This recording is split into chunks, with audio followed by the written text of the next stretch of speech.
Nanti sidang kalam pun akan buat orang panggil perbentangan tentang martabat 7 juga. Saya kata Ustaz Nodrus berapa? Saya nak tengok lah, saya nak dengar, saya nak nilai. Itu Naam dengan pertubuhan Al-Isyraq, akademik turas ke apa itu, anjurkan seminar martabat 7. Saya dengar, saya nilai, alhamdulillah. Maksudnya ada orang panggil perkara-perkara yang perlu diluruskan, kesilapfahaman daripada setengah-setengah orang yang cok ilmu ni sesat terus, tak boleh digunakan. Memang bukan Asy'ariyah dah. Itu betul. Ada saya terbaca status Ustaz Tashrul kata silap. Itu senior Pondok Sumber juga. Dia satu batch dengan Ustaz Izwan.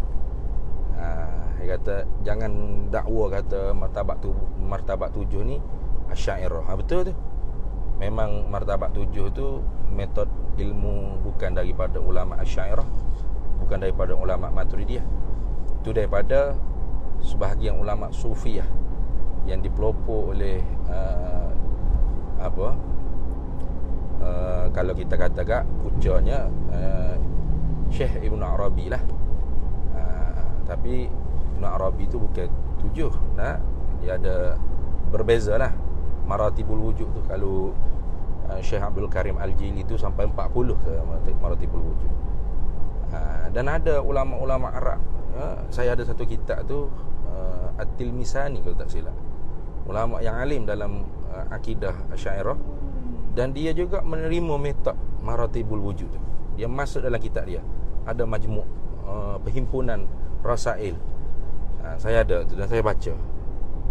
Jadi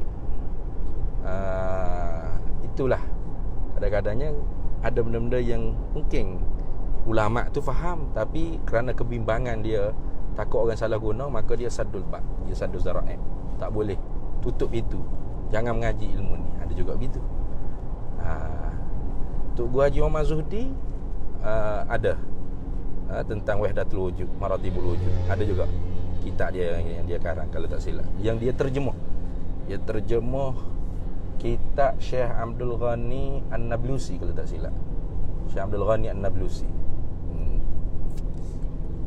Itulah sahabat-sahabat semua, yang tidak jadi khilafnya di kalangan ahli sunnah jamaah ialah metod pengajian ilmu sifat 20. Itu jadi khilaf kita dengan Wahabi ya. Wahabi metod ilmu sifat 20 boleh tak apa? Ya tak sah. Sebab apa? Sebab bagi dia tak ada zaman Nabi sallallahu alaihi wasallam. Kalau tak ada zaman Nabi begitu, metod pengajian ilmu tauhid 3 pun tak ada. Bagi-bagi tauhid uluhiyah, tauhid rububiyah, tauhid asma' wa sifat.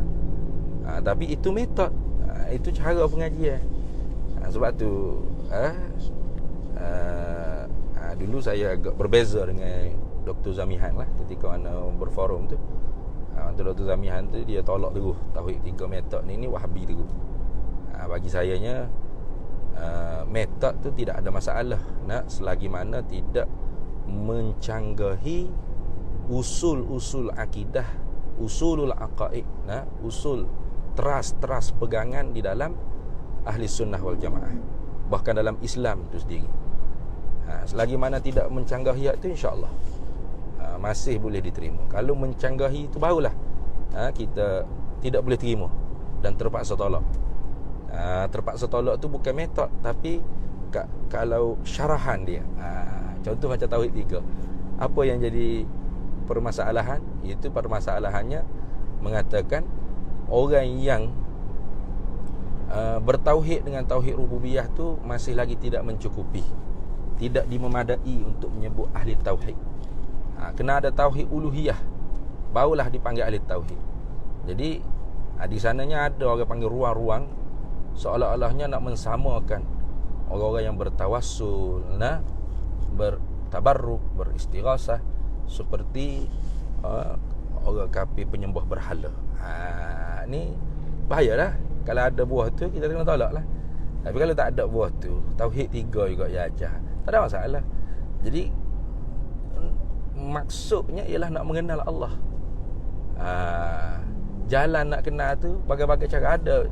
Melalui qul huwallah boleh. Nah, melalui qul huwallah. Nah, boleh dihuraikan qul huwallah surah Al-Ikhlas tu. Boleh dihuraikan orang panggil sehingga dia dapat kenal Allah Taala. Tak masalah. Al-Quran ni, cara Quran tu. Nah. Ataupun metod sifat 20. Nah. Yang ni sepakat ahli sunnah. Nah, Asy'ariyah Maturidiyah. Metod cara kita mengaji ilmu akidah ni. Ataupun tauhid 3 yang tidak ada unsur-unsur untuk mengkafirkan ataupun menuduh umat Islam ni dengan musyrik dan sebagainya. Boleh diterima. Gitu juga maratibul wujud bagi saya lah. Ini bagi saya. InsyaAllah mungkin kalau ada diskusi, kita tengoklah macam mana orang panggil perbahasannya dah. Mana hujah yang lebih kuat dan sebagainya. Setakat ni pendapat saya, kalau yang saya hadir di seminar itu memang tidak ada pencanggahan usul akidah ahli sunnah wal jamaah, tidak ada. Jadi kalau metod yang digunakan tu bukan sifat 20, tapi metod martabat 7 dengan huraian yang betul di sisi ahli sunnah wal jamaah, ahli sufi betul, saya tak ada masalah, boleh terima, kerana semua tu metod saja, metodologi. Yang wajibnya mengenal Allah. Siapa di tempat hak sama destinasinya. Ada orang guna jalan kampung, ada orang guna highway, ada macam-macam jalan. Tapi siapanya di tempat yang sama. Jadi kira-kiranya tak ada masalah. Tapi kalau ngaji sifat 20 sekalipun, huraian dia tak kena, sesat juga. Contoh dah. Ini contoh. Orang mengaji sifat 20 tapi huraiannya tak betul dengan ahli sunnah wal jamaah. Contoh dia kata qiyamuhu ta'ala bi nafsihi. Qiyam tu maknanya berdiri. Qiyamuhu makna berdirinya Allah Taala bi nafsihi dengan sendiri. Lalu yang difahaminya Allah Taala daripada duduk bangun berdiri tanpa sebarang pertolongan. Dia bangun sendiri. Kalau dia faham lagu tu, walaupun dia mengaji tu ilmu sifat 20, qiyamuhu bi nafsihi, salah satu daripada sifat salbiyah, maka dia bukan ahli sunnah wal jamaah. Canggah dengan ahli sunnah wal jamaah. Tu. Jadi metod penting juga, bukan tak berapa penting. Metod tu penting. Tapi naknya huraian dia tu bagaimana. Jangan segera kita kata sifat 20 tak ada zaman Nabi, sesak ni. Maratibul wujud ni sesak ni, tak ada zaman Nabi. Berat lagu tu. Tauhid 3 ni sesak ni, tak ada zaman Nabi. Nyanyi lagu tu. Beratlah awak kalau lagu tu. Bagi saya lah. Nanti dulu, jangan jak gaduh. Metodnya gini, okey, tengok macam mana huraian je. Cuba hurai nak dengar. Tu. Kalau hurai Tuhan ni daripada ahadiyah, asalnya dia kun hizab, tak nyata lagi sifat. Lepas tu lama kelamaan dia turun.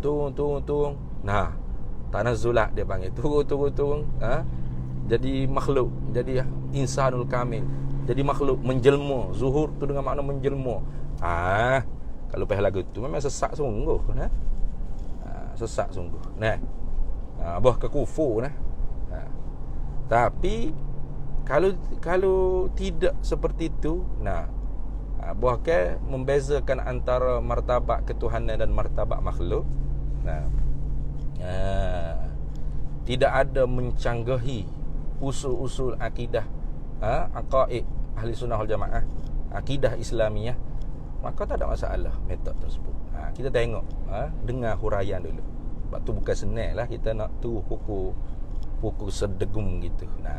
Melainkan kalau ada ulama seumpama kita sebut ada Syekh Ahmad Khatib Minangkabawi, dia dia pukul selalu tu. Ada tu mungkin sebab-sebabnya, sadul bab, sadul zara'i, nak tutup itu daripada orang yang menunggang ilmu martabat 7, menyebarkan kesesatan melalui ilmu-ilmu seumpama tu. Barangkali ada lah tu. Jadi kita ni nak sahabat dah ni kot. Sekejap.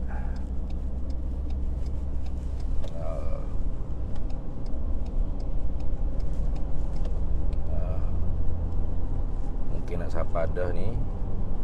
Alhamdulillah, mudah-mudahan perkongsian kita pada petang ni dapat manfaat, dan manfaat besarnya saya tak mengatur. Manfaat besarnya saya tak mengatur. Tadi jam jalan dia nak mengatur dah. Boleh manfaat, dan ada persoalan apa-apa, kritikan dan sebagainya, boleh tulis di komen tu. InsyaAllah nanti ada masa kita buat lagi insyaAllah, dan kita jawab apa-apa yang kemuskilan. Saya pun tak sempat nak baca komen-komen yang sebab dia bawa kereta ni. Mudah-mudahan jadi kebaikan lah untuk kita insyaAllah. Jadi itu sahaja daripada saya. Salam petang Jumaat, salam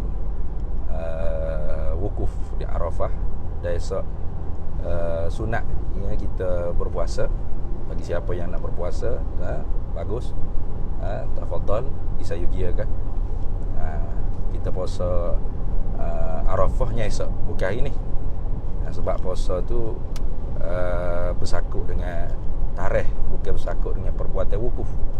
Jadi kalau semata-mata perbuatan wukuf, kalau tak ada takdir Allah Ta'ala, tak ada berlaku wukuf, contohnya haji ditangguhkan, tak ada lah wukuf. Kerana al-hajju, haji ialah Arafah. Jadi kalau tak ada orang panggil haji pada tahun tu, tak ada orang panggil wukuf di Arafah, maka adakah tak sunat puasa? Sunatnya ke?